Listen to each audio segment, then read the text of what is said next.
ফাইনেন্সত আমি কেনেকৈ P2P চিষ্টেমত ট্ৰেনজেকশ্যন কৰোঁ মই এক্সপ্লেইন কৰিছোঁ। ফাৰ্ষ্ট আপোনালোকে বাইনেন্স একাউণ্টটো অ'পেন কৰিব। বাইনেন্স একাউণ্ট অ'পেন কৰাৰ পিছত আপোনালোকে ট্ৰেড অপশ্যনত যাব। ট্ৰেড অপশ্যনত যোৱাৰ পিছত আপোনালোকে ওপৰত চাব P2P, ইয়াত ক্লিক কৰিব। P2P ক্লিক কৰাৰ পিছত আপোনালোকে দেখা পাব ইয়াত USDT প্ৰাইচবিলাক চলি আছে। USDT এটা ষ্টেবল কাৰেঞ্চি হয়। 93.42, 98, 98.20। ইয়াত আপোনালোকে ফাৰ্ষ্ট ফিল্টাৰ কৰিব, কাৰণ আমি গুগল পে' দি ট্ৰেনজেকশ্যন কৰিবলৈ ভাল হয় বা UPI দি ভাল হয়। মই ইয়াত গুগল পে' লৈছোঁ। ফাৰ্ষ্ট আপোনালোকে দেখা পাইছে USDT, নেক্সট 500, নেক্সট পে'মেণ্ট। মই ৰাইটত ক্লিক কৰিছোঁ। ইয়াতে ক্লিক কৰি পেলাই ছাপ'জ 10,000 বা 2,000 আপোনাক কিমান লাগে, মই ধৰি ল'লোঁ আপোনাক 10,000 USDT লাগে।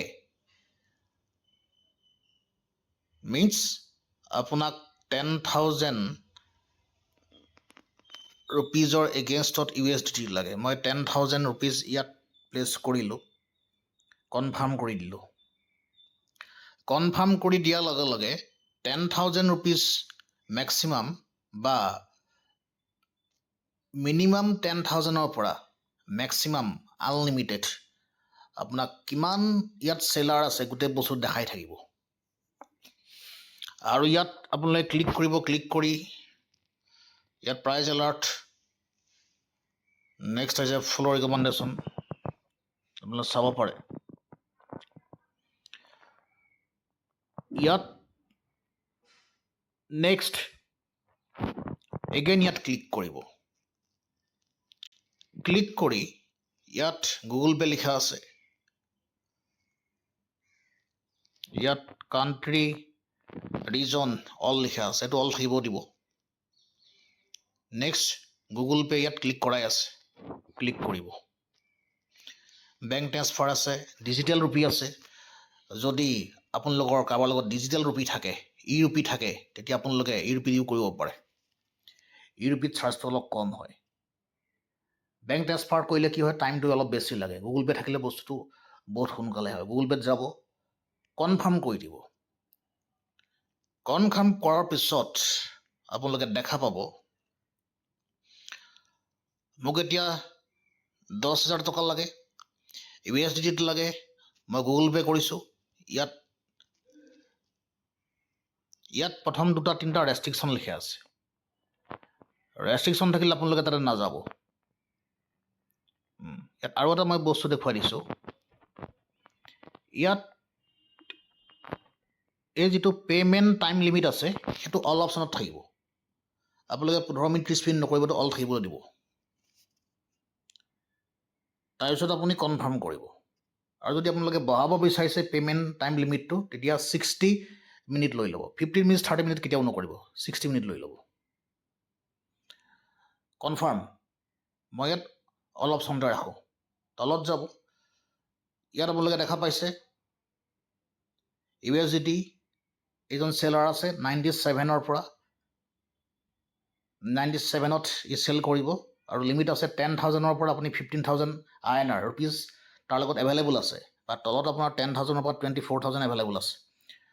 মই এতিয়া ফাৰ্ষ্টজনকে ক্লিক কৰিলোঁ। আৰু ইয়াৰ পে'মেণ্ট ছিষ্টেম আছে, পে'টিএম আছে, ফোনপে' আছে, IMPS আছে, গুগল পে' আছে। মই ইয়াত ক্লিক কৰিলোঁ। ক্লিক কৰাৰ পাছত প্লেচ অৰ্ডাৰ মই ক্লিক কৰিলোঁ। আপোনালোকে চাব, যেতিয়া এই ট্ৰেনজেকশ্যনটো কৰিব, আপোনালোকে আধাৰ কাৰ্ড আৰু পেন কাৰ্ড ইয়াত লগত ৰাখিবলৈ নাপাহৰিব। আধাৰ কাৰ্ড আৰু পেন কাৰ্ডৰ ফটো, আধাৰ কাৰ্ড বোথ ছাইড আৰু পেন কাৰ্ড আপোনালোকৰ লগত ৰাখিব। ফটো মাৰি পেলাই এটা ক্লিয়াৰ ফটো লগত ৰাখিব আৰু সেই বস্তুটো ইয়াত চেণ্ড কৰিব লাগিব। কিছুমানে নিবিচাৰে, কিন্তু বহুত ক্ষেত্ৰত বহুতে বিচাৰে। নেক্সট ইয়াত আপোনালোকে চাব এটা চাট অপশ্যন আহিছে। মই ইয়াত ক্লিক কৰিলোঁ। চাট অপশ্যনত যোৱাৰ লগে লগে যিজন চেলাৰ আছে, ইয়াত আপোনালোকক কি বস্তু লাগে ইয়াত দেখা পাব। Binance name and paying bank ইয়াত চাওক। Binance name and paying bank same should be same. আপোনালোকৰ Binance একাউণ্টৰ নাম আৰু বেংকৰ নাম আপোনালোকৰ ছেম হ'ব লাগিব। With Aadhaar third party payment not allowed, send your contact number. আপোনাৰ কণ্টেক্ট নম্বৰ তাক দিব লাগিব। আধাৰ কাৰ্ড ইমেজ দিব লাগিব। উইথ এড্ৰেছ দিব লাগিব। পেন কাৰ্ড তেখেতক চেণ্ড কৰিব লাগিব। এতিয়া মই এতিয়া লিখিম, please give me your GPay. Send me লিখি দিওঁ। Please send me your GPay ID. মই লিখি দিলোঁ। সি মোক হাই বুলি লিখিছেই। হাই অনলাইন, সি অনলাইন বুলি নিজক কৈছেই। এতিয়া সি মোবাইল নম্বৰটো বিচাৰিছে। এতিয়া যিহেতু মোক মোৰ নিজৰ পাৰ্চনেলি এতিয়া ট্ৰেন্সফাৰ কৰিবলগীয়া নাই, এতিয়া আপোনালোকে এই যিটো তেখেতৰ লগত কথা পাতি ল'ব, যোন চেলাৰ আছে তেখেতে আপোনাক জিপে আইডিটো দিব। মই একবাৰ বিচাৰি চাওঁ, তেতিয়া মই আপোনালোকক দেখাই দিব পাৰিম। যেতিয়া জিপে নম্বৰটো দিব তেতিয়া আপোনালোকে জিপেত তেখেতৰ চেণ্ড কৰি দিব। চেণ্ড কৰাৰ পিছত যিখন ট্ৰেনজেকশ্যন শ্লিপ থাকে সেইখন আপোনালোকে ইয়াত আপলোড কৰিব লাগিব। যিখন ট্ৰেনজেকশ্যন শ্লিপ থাকে, মই জিপে এইটো চাওক, তেখেতে মোক জিপে নম্বৰটো, তেখেতে মোবাইল নম্বৰ বিচাৰি আছে, মই বাৰু চেণ্ড কৰি দিছোঁ।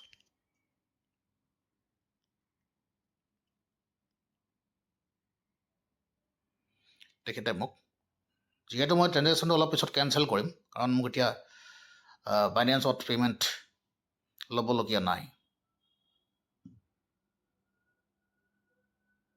এতিয়া তেখেতে মোক আধাৰ কাৰ্ড বিচাৰি আছে।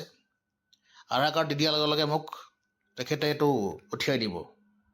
মই আকৌ বিচাৰিছোঁ জিপে নম্বৰ। এতিয়া আধাৰ কাৰ্ডটো দিয়াৰ লগে লগে তেখেতে মোক এইটো পঠিয়াই দিব, জিপে নম্বৰটো। এতিয়া চাব, এইটো তেখেতে মোক জিপে নম্বৰটো পঠিয়াই দিয়াৰ লগে লগে মই জিপেত তেখেতক পে'মেণ্ট কৰি দিম। তাৰপিছত কি হ'ব, আপোনালোকে যেতিয়া পে'মেণ্টটো কৰিব, পে'মেণ্ট কৰাৰ পিছত আপোনালোকে